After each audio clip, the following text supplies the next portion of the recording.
Hello, everyone. So let's find the right place to start.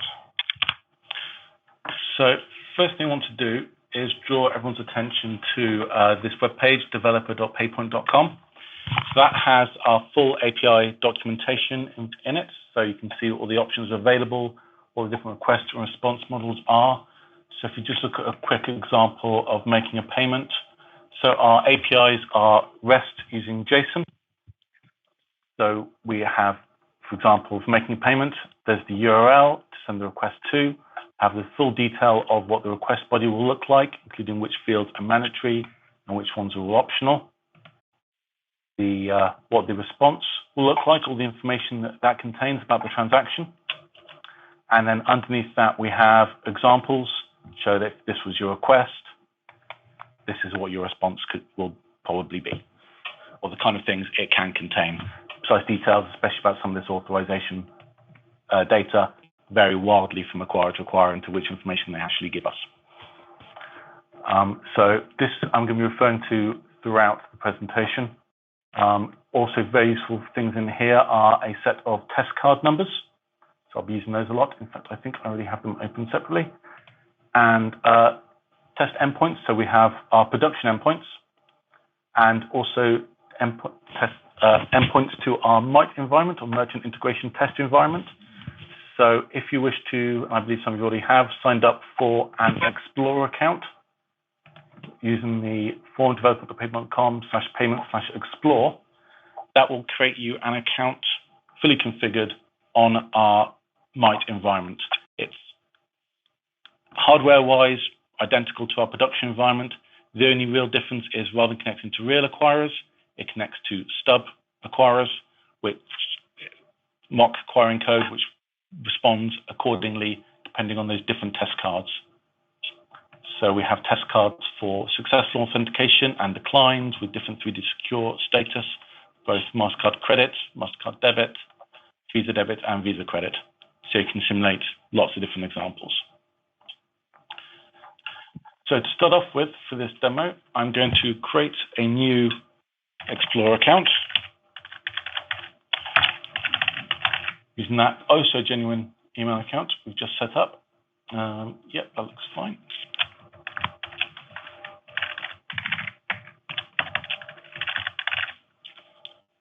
Just get my own details.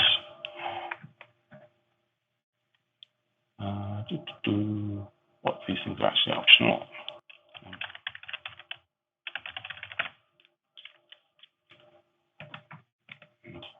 So we're at retail. So that is going through creating all the configuration. The merchant it creates will have card lock enabled by default and pay cash enabled by default. There we go. So that is all signed up. That one. And now, marvelous. So this gives us various details through. So installations, quick word about installations. They're basically an identifier for your integration point with us. So you can have multiple, each with their own name, which can be very useful for segregating your traffic for reporting.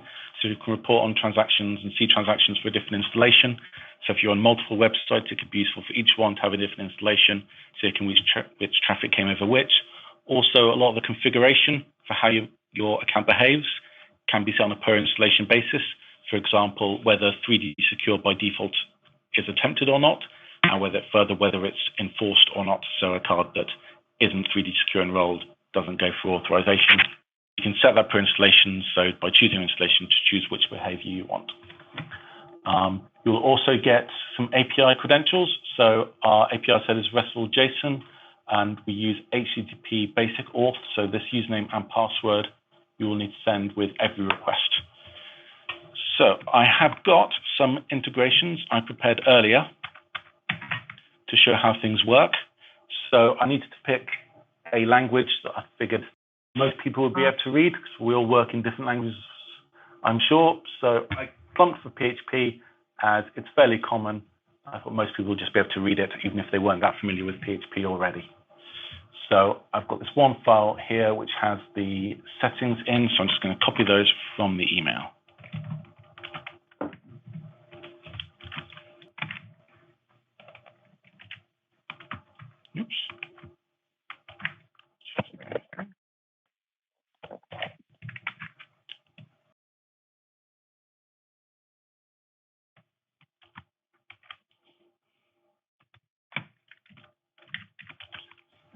lastly, the card lock ID, which will be very useful when we come to showing card lock later on. So the URLs I've got pre-configured.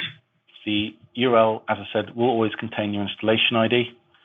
So there's the base URL for the Cashier API and the base URL for the hosted Cashier.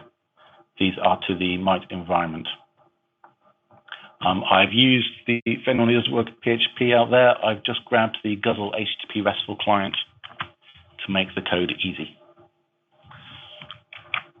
So what we've now got here are some very basic integrations I built to show all the different options are available. So it's not very pretty, but it's thrown together very quickly. Just see how quickly I could do it, to be honest. So a basic payment form, just to give the page some structure. Here we go. So let me show you what's backing that up. So pretty standard web payment form. This first example is going to be the minimal. You collect the card details, submit them in a request, you get a response that tells you what happened.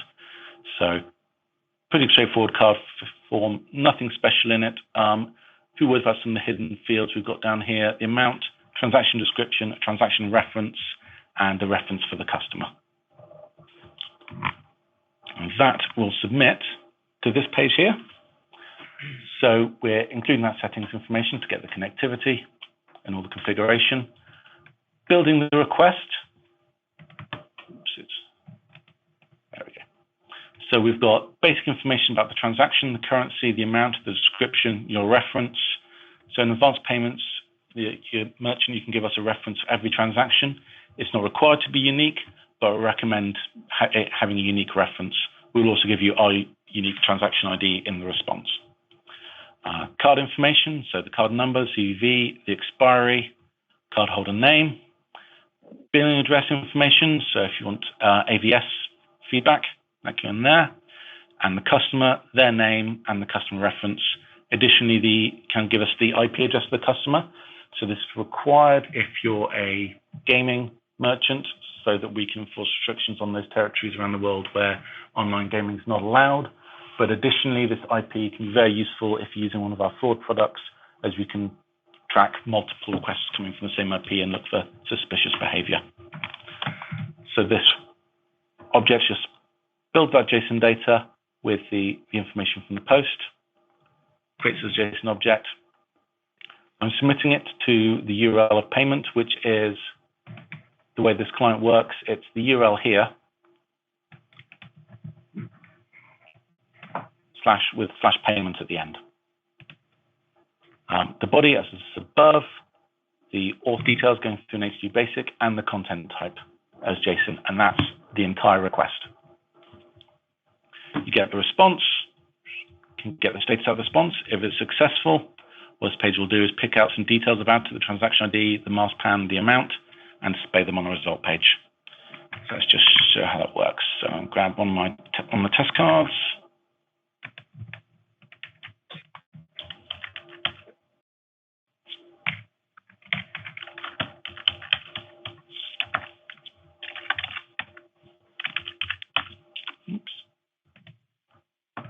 That off.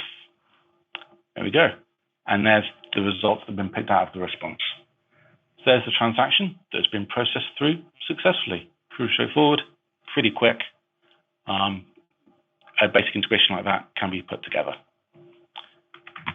So yes, just picking that data out of the response and putting on the success page, which is displaying it. And there's all as per the examples on this make a payment page. So to build that, what I actually did originally was I grabbed the example request down here. Oops. There we go. Removed everything that wasn't mandatory and filled in the rest in the form.